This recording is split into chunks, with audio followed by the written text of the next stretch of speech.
और बहुत ही होनहार हमारी कवयित्री महादेवी वर्मा का जन्म 1907 में हुआ था। उनके बारे में मैं कुछ बताना चाह रहा हूँ। जब वो अपने समय पर पढ़ती थी और आज वो हमारी कवयित्री के रूप में है। हिमालय से बढ़ता सुंदरी के प्रति जो हाई स्कूल में पाठ लिखा है, 7वां पाठ है, उनके बारे में मैं कुछ आपको अद्भुत बात बताना चाह रहा हूँ। हर बच्ची के अंदर होनी चाहिए ये बात, और इस बात को समझने की कोशिश करें। एक मित्र कैसा होना चाहिए, मित्र इनसे सीखे, इनसे बनाना सीखे। ये इन्होंने एक मित्र की बहुत बड़ी मिसाल दी है, और इनकी मित्र थी, मैं अभी बता रहा हूँ, सुमित्रा कुमारी चौहान थी। वो महादेवी वर्मा जी ने अपने जीवन में बड़े अद्भुत रूप थे, और वो छोटी सी थे, हॉस्टल में पढ़ती थी। हॉस्टल में पढ़ने वाली लड़की अपने आप में, और वो जीवन की कथा कैसे लिखती है, और अपना जीवन भी बना गई और दुनिया के लिए कवयित्री बन गई। वो कैसे बनी? हॉस्टल में जब सब लड़कियां अपने साथ की जो थी हॉस्टल वाली सो जाती थी, उनको नींद नहीं आती थी, और वो जग करके अपनी एक डायरी निकालती थी, और डायरी निकाल करके उसमें कविताएं लिखा करती थी। एक उनकी सहेली थी, मित्र थी, जो सुमित्रा कुमारी चौहान थी। उन्होंने कई दिन उनको देख करके बेअंदाज में छोड़ दिया कि मैं एक दिन डायरी इनकी पढ़ूंगी, किसके बारे में क्या लिखती है, क्या करती है, क्या मतलब है।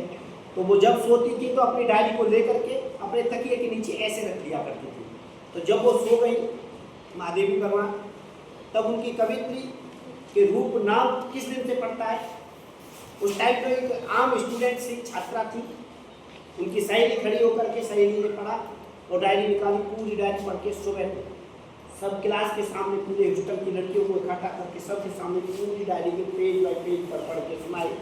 तब वो एक कविता, नेक्स्ट कविता पढ़ के पेज बाय पेज जा रही थी।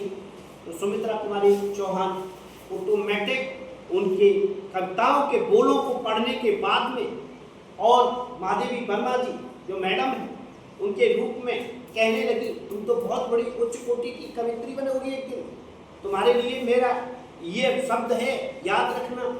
और मैं आज तुमसे बोल रही हूँ कि तुम बहुत बड़ी कवयित्री बनेंगी, तुम्हारी कविताएं तो बहुत अच्छी हैं। मगर वो अपने आप में ये सोच करके कोने में दुखी हुई थी, थोड़ी आंखों में नमी थी कि कहीं मेरी इंसल्ट तो नहीं हो रही है, कहीं मेरी कोई कमी तो नहीं हो गई है।